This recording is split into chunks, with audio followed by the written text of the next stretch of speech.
You ask Tiger to solve. This deals with linear equations with one unknown.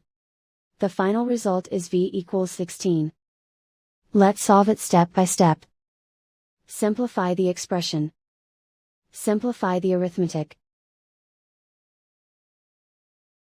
Group all constants on the right side of the equation.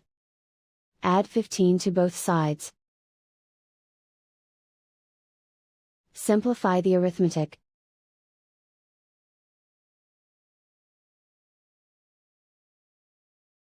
Isolate the v. Divide both sides by 6.